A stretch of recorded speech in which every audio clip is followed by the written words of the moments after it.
So some Tierzu. Should dinosaurs be unbanned? Featured and casually explained. To be honest, I don't think dinosaurs should be unbanned because I'm not about to be sleeping one night, bro, and the next thing I know, there's a dinosaur in my living room, or dinosaurs torn down my whole building looking for food. This episode was sponsored by Skillshare.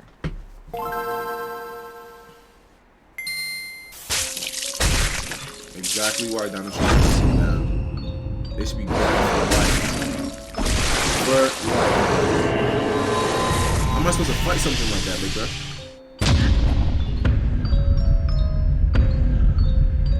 Does it fall? Oh, it falls?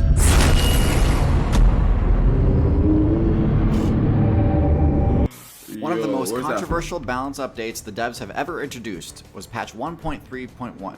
The update which banned and nerfed the vast majority of dinosaurs, marine reptiles, and pterosaurs. Good.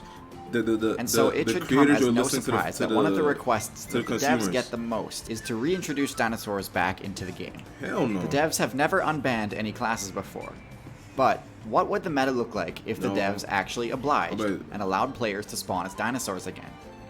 Well, to answer that question, we first need to understand why dinosaurs were banned in the first place. And believe it or not, I was actually given the opportunity to ask one of the devs this very question. So a lot of people have been wondering, why were the dinosaurs banned? Bro, what do you mean dev? You know, I get this question a lot because the dinosaur class was one of the most popular in the history of the game, and we definitely got a lot of pushback when you released the first extinction pack. But to be honest, the meta was just getting stale, especially with players opting to play larger and larger land carnivores like the T-Rex. Like one balance update, we tried to buff herbivores by putting 2 additional horns on the Uniceratops, but of course the T-Rex players just spec'd into higher attack. Then one time we even tried to nerf the range ability of the T-Rex players by increasing the frequency they want to engage in sexual behavior, but then players thought it would be funny to shorten their arms. So eventually we figured it's not worth dealing with all these complications and we should just go for the hard reset, lower the oxygen levels. That's why they nerfed them, because they got, like, literally one of them got too broken, they just had to wipe everything out. To limit the size wars of different classes and encourage more nuanced skill trees. And while we are seriously considering a dinosaur remaster due to popular demand, to be honest, even now, if you look at most character models, they're just shrunk down, reskinned dinosaurs. Bro, that looks more like a rhino than that, bro. Couldn't tell. Thanks so much. I really appreciate you taking the time to comment on this matter. Okay, so what would it look like if dinosaurs were unbanned? First, let's talk about dinosaurs in general. The dinosaur build's main advantage is its massive size. Bro. At fully grown, the only things that could take it down were other giant dinosaurs. A dinosaur's power should be max, bro. Come on, get serious. Get serious, Tierzu. Intelligence. I mean, some of those dinosaurs in Jurassic Park, they kind of got brains on them. Power should be max. Defense should be higher than that, to be honest. Mobility, bro. I seen them chasing a car, bro. What's their stamina like? I don't know what their stamina's like. Is its their HP is very good. Stealth not so good because they're huge. Massive size. At fully grown, the only things that could take it down were other giant dinosaurs and potentially pack-holding builds. While size is an advantage on defense, it can be a challenge for overall survivability. Dinosaurs require a massive amount of food, potentially more than the current game could provide. And so if the devs were to unban dinosaurs, they'd likely also need to buff the spawn rates of pretty much everything. Your average dinosaur build also tends to be pretty modest when it comes to speed and intelligence, having speed comparable to an elephant and intelligence comparable to... Damn! Oh, this elephant stats. Bro, their intelligence is almost max. Power, almost max. HP, almost max. Yo, that's actually... Yo, elephants build low-key fire. Crocodiles, their power is max. Defense, their power is broken though, but elephant, I kind of like their stats. I might spawn in as an elephant. No, actually, I got the most broken build. All that go down and outsmart them on a regular basis. But this isn't the case for all dinosaurs, so let's get into the specifics now. Let's start with the herbivores. So I don't think hadrosaurs would be very viable at all, seeing as they have no good defensive abilities to protect themselves with. Their best trait is that they can communicate effectively and keep watch over each other. But the best hunters today rely on stealth, a strategy specifically meant to get around this problem. Hadrosaurs would be great at spotting tall carnivore players from far away, but not stealthy builds that stay low to the ground and move through the bush. So now you might be thinking, oh, that's no problem. The herbivores could just outrun them. But large herbivores had much lower mobility than today's top predator builds. They'd be most comparable to an elephant, like I said before. Yeah. But where elephants lack in mobility, they make up for it with intelligence. Else. You can't say the same for dinosaurs. But not all herbivores would be in such a bad position. Hadrosaurs lack any form of weaponry, but other herbivores are much more well-armed. Triceratops is perhaps the most well-known armed herbivore, and it's easy to see why. At full speed, a Triceratops could one-shot even the tankiest of opponents. But with that said, the carnivore player base has gotten much better at dealing with front-facing weapons like horns and tusks. So Triceratops may find itself struggling to fend off attacks that come from behind or come from multiple angles. Getting behind an opponent has become a staple trick of every carnivore's playbook, especially for canine and feline builds. Sauropods were at an interesting place in the meta back during the Mesozoic, and would definitely still be if they were brought back today. Their late-game stats were simply impossible to beat one-on-one. No other land build has ever achieved even close to the same base stat total. Even the top predators of the time barely stood a chance, even in teams. But they only reach this potential in the late game and have relatively few defensive options during early and mid game, aside from just relying on high-level teammates. This means that their teammates need to be able to stop an attack before it's too late. They're small. Because of their extreme height, predators would just about never be able to sneak up on a sauropod clan in an open field. But approaching using stealth isn't the only way to catch a vigilant opponent off guard. Hiding in trees is another option, one that's employed by some of the most powerful builds of present day. Big cats tend to target the neck of their opponents, and, well, it would be pretty hard to miss. Even the top tier jaguar probably couldn't one-shot a high-level sauropod, but all of the arboreal big cats would definitely be a problem for juveniles. Potentially so problematic that not enough of them would be able to reach the late game to defend the lower level players. It's hard to say. So overall, they could be completely viable or completely helpless. Not much in between. Because when they're young, they're helpless, but when they're older, Tirzu. In my opinion, the herbivore builds best suited to survive in the current meta would be the ones with tail weapons, specifically stegosaurs and ankylosaurs. As previously mentioned, the top predator builds tend to attack from behind, avoiding a face-to-face confrontation, and staying out of range of being hit by counterattacks with horns, tusks, and bites. That tusk almost pierced. This strategy works great against the tanky herbivore classes of present day, but an attack from behind would be an awful idea against a build with a club or thagomizer. In addition, the armor on their back would make it much harder for assassin builds like big cats to land their critical strikes. Of all of the herbivores, I find these to be the most likely to become top tier if they were unbanned. That's literally a club on its tail. Now onto the carnivores. So this might be an unpopular opinion, but I don't think large tyrannosaurs would fare well in the current meta. Tyrannosaurs are min-maxed to optimize for damage, which was great when their goal was to be able to bring down tanks with HP levels as high as the dinosaurs. The only build of present day that this would be important to have against would be the elephant. And while that is important, having only one good matchup is not a top-tier strategy. All elephant players would need to do to counter this specific tactic is spec into slightly higher mobility, since the T-Rex's top speed is extremely low compared to builds of present day. Bro, so that's so cap. They made them in the Jurassic Park like almost catch up to cars, bro. Dead ass. Like they almost cut up to cars in a bike, bro. Bike goes really fast. So I could outrun a T-Rex. It might work. Like Albertosaurus and Daspletosaurus would still be viable though, since they haven't sacrificed as much mobility as the T-Rex has. Mobility really is the name of the game for predators right now. And it's the reason that I'd put Dromaeosaurs like Velociraptor and Deinonychus as the best contenders for being too OP for the current meta. And not just because of their excellent mobility, but also because they really wouldn't need to adjust much from their playstyle in the Cretaceous. Raptor builds in the Cretaceous preyed mostly on small animals like prehistoric mammals, those ones are fast, and occasionally banded together to take down midweight and heavyweight builds. This niche is still very much available today, and raptors would have little trouble in combat versus builds like possums, raccoons, and birds. This is the same role that the fox and coyote occupy right now. So the question then becomes, could raptors compete with them? In one-on-one combat, I do think raptors have the edge. While raptors do have lower HP than any canine, they also have much more burst damage potential. Canines use the persistence hunting strategy and need to land several attacks in order to bring down a target. Raptors, on the other hand, deal much higher damage because of their sickle claw that can potentially one-shot an enemy. Both employ team strats, and both have high mobility and intelligence. I don't see how a dog is gonna, like a dog or a wolf, is gonna beat like what's that, a Velociraptor?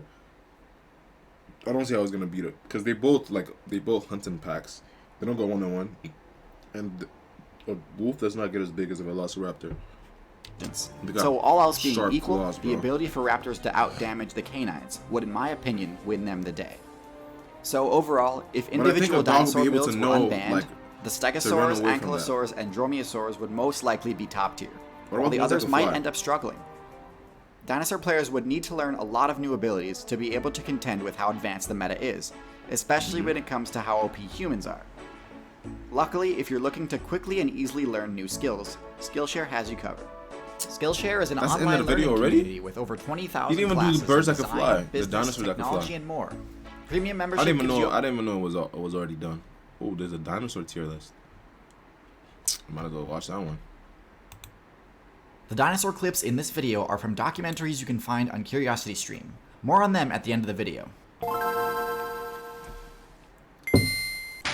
I'm drinking some pineapple juice right now.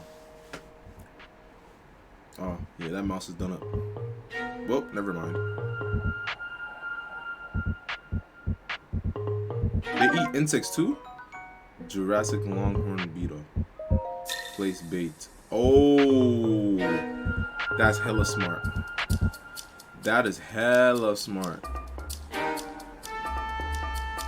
That's hella smart. I didn't know they were smart like that. How do you get clips like this? Crazy CGI. We're dead now. Dinosaurs were some of the most powerful builds to ever be introduced to the game, while other factions like the Mammal Guild and Arthropod Guild have come up with some pretty impressive ones. On land, nothing has yet topped the sheer power of the Reptile Guild's greatest achievements. Even though their massive size is perhaps their most notable trait, there was also a ton of variety in the abilities, even though they're Damn! Bro, they're huge, bro.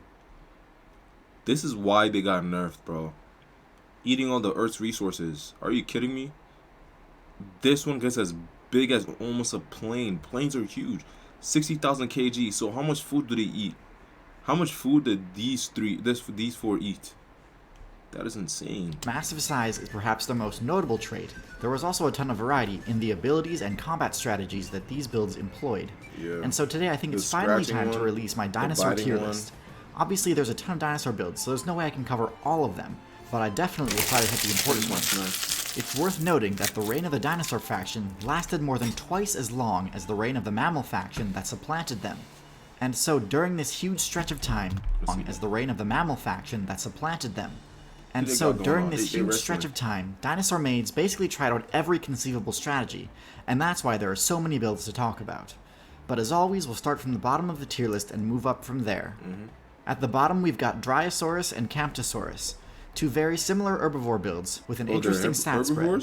Dinosaurs are known for their immense strength, but neither of these builds boast any sort of offensive capabilities. Instead, they have a modest but below average defensive spread, decent mobility, and above average intelligence for a dinosaur. These builds took advantage of how powerful the other herbivore builds were by sticking by the bulkier ones and relying on them to defend the herd. They also took advantage of the fact that they were faster than other herbivores, even though their mobility was lower than most predator builds. Their higher intelligence granted them more advanced perception, letting them function as the herd lookouts. But nonetheless, these builds were helpless on their own, and were easy targets for predator mains if they were ever caught undefended. Their lack of self-sufficiency puts them in F tier, in my opinion. I think they realized this though, because later on, this faction started speccing into either extra armor on their heads, or spikes on their thumbs, giving them much better options for dealing with aggressive players. In D tier, we've got two carnivore builds, the first being Coelophysis. Coelophysis was one of the first dinosaur builds that the devs introduced, and like all of the early dinosaurs, it really was nowhere near the power level of the ones that would be added to the game later in the Jurassic and Cretaceous expansions. The only reason it became such a popular and dominant build was because it starved and dehydrated more slowly than its non-dinosaur rivals. And this isn't to say that it didn't struggle to succeed too. It absolutely did, and often had to resort to team killing just to get by. Betrayal. It sort of dominated the early dino meta by default, so I'm not going to rate it any higher than D tier.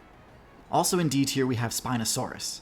Spinosaurus is a unique build that spec'd heavily into fishing abilities and aquatic adaptations, including the rare ability of electroreception, which helped it catch fish players even when they were in stealth mode.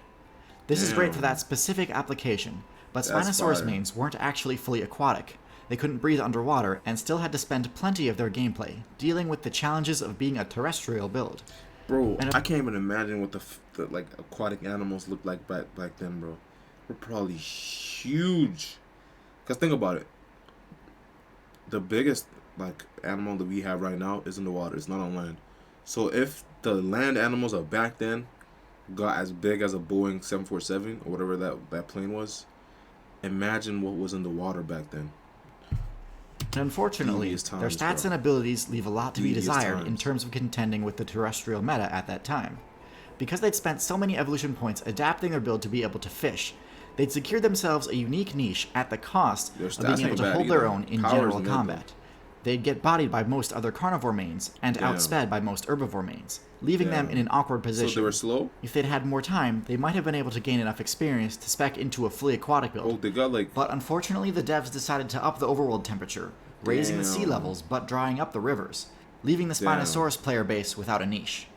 The lesson here is that if you ever find yourself speccing into the playstyle of an amphibian, you may want to reconsider how you're spending your evolution points. Last in D tier we have the Hadrosaurs. Now, I don't have a ton to say about these builds. Generally, their main game plan is pretty simple. Herbivores. See a predator coming and run away. This is pretty similar to the Dinosaurs and Camptosaurus playstyle I mentioned in F tier, but instead of relying on the more powerful herbivores to defend them, they had the HP required to shrug off a hit or two, and actually had the mobility required to escape, assuming they saw the attack coming. Overall, this build was pretty easy to play, but had a low skill ceiling as well, since they had no actual combat abilities. Why is he fighting that guy? Well, all in all, there's a reason players consider Hadrosaurs more forgettable among dinosaur builds. Bro, he got in C tier, we've got two of the most famous Jurassic builds. Those guys are just fodder, bro, for everyone else. Taking a quick look at the Stegosaurus' stats, it's clear that this build was extreme on many fronts. Good power, good defense. It had one of the lowest intelligence levels of any dinosaur, and also didn't exactly have much in terms of mobility either. However, it had pretty incredible combat stats and powerful abilities to back it up. Most notably, its backplates and Thagomizer. Their backplates significantly reduce the chance of an attacker scoring a critical hit against them, since it's much harder to bite down on a Stegosaurus' weak point when there are plates in the way. Their backplates can also be flushed with blood to grant a large intimidation buff, which works great against predator and herbivore mains alike. The Thagomizer is one of the most unique weapons of any dinosaur build. The Thagomizer has one of the highest critical hit chances of any weapon in the game, often dealing enough damage to one-shot most players. Because it's a tail spike, this attack has a lot of reach, making approaching a defending Stegosaurus player extremely difficult. However, the strategy was by no means perfect. Their low mobility made fleeing from battle impossible, so if an enemy did know how to subvert its defenses, Stegosaurus mains would be out of options, and since their tails weren't long enough to cover an attack from the front, that was often their downfall. Thankfully, their base game plan was relatively simple, so their low intelligence didn't hinder them too much. Also in C tier, we have every Stegosaurus main's arch-enemy, Allosaurus. The Allosaurus build was unique, in that it actually invested very little into the bite attack, only having the bite strength of a lion. Instead, Allosaurus dealt damage by using its head like a battle axe, swinging its open jaw down onto an enemy player. This dealt heavy damage but was nowhere near the devastating power of some of the top tier dinosaur combat moves. It had the highest top speed of any build during its time, but had relatively low stamina, meaning it could only sprint for a short time, also similar to lions today. While one-on-one, Allosaurus tended to get bodied by the stronger herbivore players of its time. In packs, they could take down just about anything. Overall, a solid mid-tier, whose strategies got expanded upon and refined by the later dinosaur builds. In B tier, we have a few builds which did the exact opposite of what Allosaurus did, in that they put a ton of evolution points into a single combat tactic. First, the build which spec'd into the... Jack of all trades, master of... No, Jack of one... Jack of all trades... No. They mastered one. Fear not the person who could do 10,000 punches. Fear the one who practiced one punch 10,000 times. So they maxed out one thing, and that made them Claw skill tree. You can see that in the longest claws to ever exist in the game. Therizinosaurs. Therizinosaurs were excellent in 1v1 combat, because their claws gave them incredible reach and damage, perfect for slicing at the heads of carnivore mains that were trying to bite them. Damn! Their slash attack was the strongest the game had ever seen. In fact, they put so many points into the claw skill tree that they had none left over for teeth or mobility, and were actually forced to change teams from the carnivore side to the herbivore side, making them the only build from the theropod faction to opt not to be a predator. This actually worked out really well for them, because they no longer had to compete with the other predator mains for XP, and were also taller than most herbivore players typically seen in the forest biomes. Sure, they were lacking in intelligence and mobility, and also couldn't actually gain any experience from the enemies that they defeated with their claws, but all in all, they had a surprisingly effective strategy. Not a perfect defense, as they were definitely still vulnerable to coordinated assaults, but definitely an above-average build. On the opposite end of the spectrum from Allosaurus and Therizinosaurs, both of which had either weak or non-existent bite damage, we have the carnivore build that put all of its evolution points into maxing out the bite attack, the Tyrannosaurus Rex. T-Rex had the most powerful bite attack in the history of the game, able to take out any player it was able to bite in a single hit. This also gave it the ability to crush bone, letting it access the XP-rich marrow inside, similar to what hyenas do in today's meta. T-Rex was a hybrid between a predator and scavenger build. The most bite force. It didn't have the greatest luck taking down the heavily armored herbivores of the Cretaceous expansion, but it could certainly defeat them if the T-Rex players worked in a group. And as a scavenger, its massive size gave it the ability to steal kills from other carnivore players who had no hope of surviving its devastating bite if they got in its way. That's fire. He just bullied them. T-Rex did, however, have to sacrifice all of its other offensive strength in order to maximize its bite damage. Its arms were so short that its claw attack had pathetic range, making them useless both for holding prey and fighting rivals for territory. And it also wasn't particularly fast outside of short bursts of speed. So if players saw it coming, which wasn't that hard because of its massive size, they wouldn't have too tough a time avoiding it. Still, with team strats, it was near unstoppable, and it always had the option to fall back on scavenging, so it was definitely a solid high tier. The last B tier build I want to talk about is Triceratops. Triceratops? Okay. In terms of defense in a single direction, no build has ever come close to Triceratops. Their horns can deal massive damage in a single swing, even to giant carnivore builds like T-Rex. Looking at its stats, it's pretty clear that going head-to-head with this thing would end badly. Look at the stats. However, one thing I've noticed is that players nowadays fail to remember its main drawback, low intelligence. This thing was pretty close to a modern-day opossum in terms of brain power. And as many of you should know from my Australia video, marsupials are some of the least intelligent mammals. People assume Triceratops behaved similar to a modern-day elephant, since both are about the same size and sport powerful front-facing weaponry. However, the herd behavior that makes elephants so untouchable by predators was absent in the Triceratops build, as they were mostly solitary. This was due to their low intelligence stat. Because of that, they were highly vulnerable from being attacked from behind. If there was even like two of them, if there were like 2, 3 of them, Triceratops' low intelligence also meant that it was easily tricked into walking into ambushes set by carnivore mains, which pretty much always meant a game over for the Triceratops. Why didn't they just As powerful as this build is, and it is powerful, don't get me wrong, I think it's definitely not a top tier dinosaur and caps out at B tier. Okay, so in A tier we've got the dinosaurs, which were a bit smarter about how they invested their evolution points. First we have the Dromaeosaurs, the faction of dinosaurs that includes builds like the Velociraptor. First, we have the Dromaeosaurs, the faction of dinosaurs that includes builds like Velociraptor, Deinonychus, and Utahraptor. These players made an interesting choice to forego the gigantism ability that made dinosaurs so dominant in the first place, and try their hand at more of an evasive rushdown playstyle, sacrificing both their HP and defense stats to buff their mobility and DPS as best they could. Most notably, they spec'd into buffing a single claw on each foot, which had 2 important functions. The first being that it could deal massive slash and stab type damage, and the second being that it gave them the ability to hook onto players that they were targeting using the pounce attack. Overall, this build had much higher damage than normal for a build that size, and could easily take down players in a much higher weight class, especially if they attack in a group, which they often did. What was their HP again? Their HP has to be like little, bro. Oh, look at the HP, bro. Tiny. They had the ability to weave in and out of their opponent's attack range easily, letting them bait out and dodge attacks. The one main drawback to this build was that if it ever got careless, they could easily take lethal damage in a single hit. But overall, this faction was one of the most successful at the time and easily A tier. Also in A tier we have Carcharodontosaurus, a build very similar to T-Rex in terms of appearance, but with a slightly different plan of attack. Successful at the time and easily A tier. Also in A tier we have Carcharodontosaurus, a build very similar to T-Rex in terms of appearance, but with a slightly different plan of attack. Instead of investing purely into bite force, maxing out base damage, Carcharodontosaurus spent its evolution points speccing into advanced, serrated teeth. This gave their bite attack an increased chance to cause the heavy bleed status effect, which would drain the target's HP and stamina over time. This was more cost effective than pure bite force, and let them retain enough evolution points to spec into claws too, giving them a more well-rounded combat style that could still cause lethal damage from a single bite. This strategy is similar to the one seen employed by the Komodo dragon player base of today's meta. Carcharodontosaurus was also one of the tankier carnivore builds and could shrug off a hit or two even from the builds that would normally devastate anything that they landed a hit on. This made them extremely good at PvP against the other carnivore builds at the time, making them an easy high tier candidate. The next build I have in A tier is Ankylosaurus, perhaps the best tank build ever to exist in the game. It looks tanky. This build essentially took the Stegosaurus strategy and cranked it up to the most extreme it could. Instead of backplates for intimidation, the Ankylosaur players spec'd into armor, and instead of tail spikes, they opted for a club. Their armor was so impenetrable that it made attacks from even the strongest carnivore mains pretty laughable. While their club didn't have a high crit chance like the tail spikes did, it did do massive damage that could shatter bone, capable of crippling any player unfortunate to take a direct hit from it. Ankylosaurus was near invincible, except that it had one glaring flaw. What? Despite all of its defense and power, it was completely helpless if a player managed to flip it over.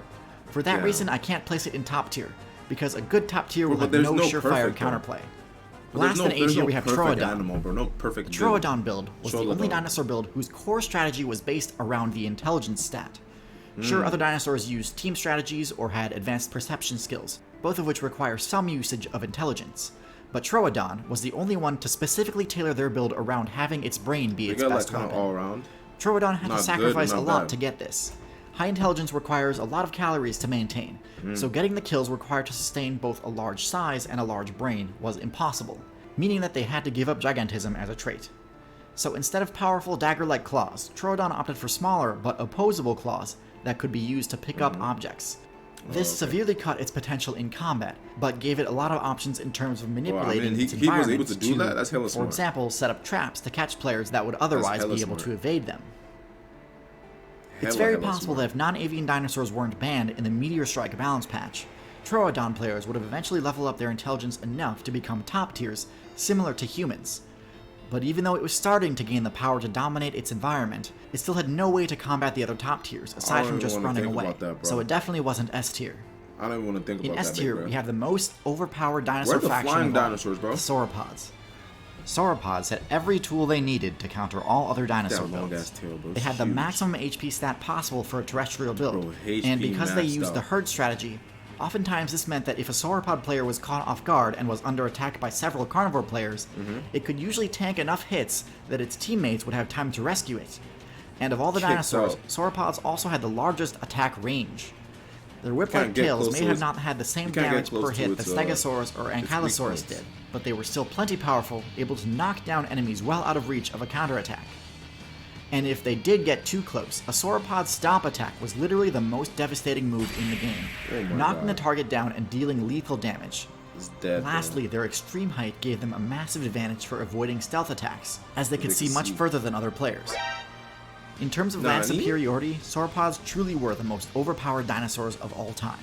It's unfortunate that the devs chose to ban the dinosaurs during the KT balance patch, but alas, the meta was getting stale, so I understand why.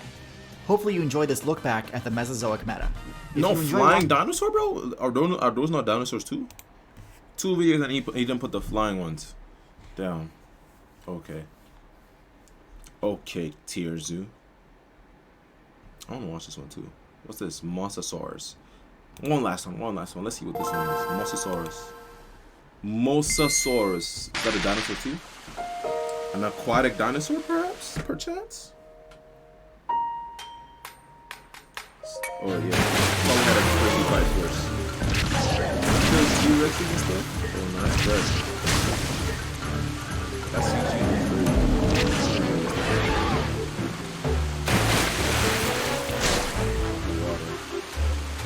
Where'd it go? You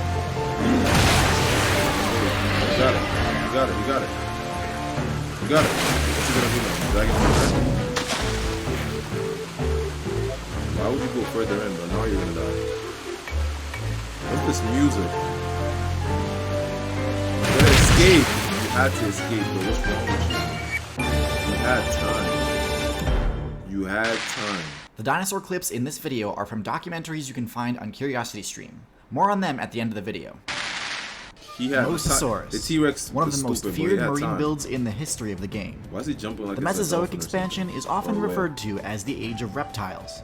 And while it is true that the Archosaurs, the reptile faction containing builds like the dinosaurs, pterosaurs, birds, and crocodiles, did indeed dominate the Mesozoic, the same cannot be said for the other faction of reptiles, the lizard. For them, it was quite the opposite. They spent a good portion of that expansion's metagame getting griefed hard by the top-tier dinosaurs and pterosaurs. Damn. However, they did eventually adapt, and by the end of it, there was a lizard just as powerful as the most overpowered dinosaurs, the Mosasaurus. But how did the lizard player base adapt in order to survive the hostile dinosaur meta? Reptiles, right? Let's look at the specific traits that the ancient lizard mains spec'd into in order to gain a foothold in the Mesozoic meta. How do they go from that to that? Bro? Lizards tend to have below average base stats. Their bite attacks aren't very powerful, usually only used for grabbing targets below their weight class, like insects and other small builds. They don't usually incorporate other combat techniques into their build, like sharp claws, venom, or team strategies either, and instead try to rely on more janky gimmicks like intimidating frills, detachable tails, and tether grabs to get by. This works because their cold blood requires a lot less food to keep their playthrough going, so they don't actually need to be that active or powerful in order to avoid starvation. However, this isn't true for all lizard builds. The Monitor Lizard faction, which includes famous high-tier lizards like the Komodo and Parenti, break with that trend and spec into faster metabolism, ramping up their base stats, but forcing them to play a bit more actively. It was this player base that developed the early Mosasaur build by avoiding the common gimmicks other lizard mains went for, and instead choosing a difficult, unconventional set of abilities, including water mobility and, most surprisingly, the live birth respawn perk. Having a terrible, completely one-sided matchup against dinosaurs and pterosaurs meant that when the pressure was on, the Monitor Lizard player base's best option wasn't to run, nor was it to hide. Their best option was to completely switch up their playstyle and become a marine build. This synergized extremely well with their live respawn perk, because it let them avoid the spawn killing that was so oppressive to the other reptiles at the time. While builds like the turtle frequently got their nests raided, the Proto-Mosasaurus build could respawn in water away from the dinosaur spawn killers, but in too shallow of water for top-tier sharks and fish to grief. It was actually the perfect environment for them to thrive in, and eventually they just ended up staying in the water and not even bothering with returning to the terrestrial server to hunt. But most things that live in the water always get big, which were decent at grabbing prey on land, were perfect for gulping down fish. Their success really started to snowball from here. So the more evolution points they spent on water mobility perks, the more points they earned and were able to put right back into those upgrades. And they were such efficient hunters that they could support the added cost of gigantism. Mosasaurus shot up to a dominant top-tier spot faster than almost any other build in the history of the game, outcompeting ichthyosaurs in the process, and driving them to drop their characters entirely in favor of more viable marine builds. Mosasaurus mains had everything they needed to dominate the late Cretaceous meta, so let's go through all the things that made them so broken. Their first OP trait is also their most obvious one, their bite strength, which was on par with that of a T-Rex. It's hard to overstate how devastating a bite from Mosasaurus was, but suffice it to say that the other top-tier ocean predator builds at the time would all get one-shot by the Mosasaurus' bite. Zifactinus, one of the most powerful fish builds in the history of the game, paled in comparison to the Mosasaurus' strength.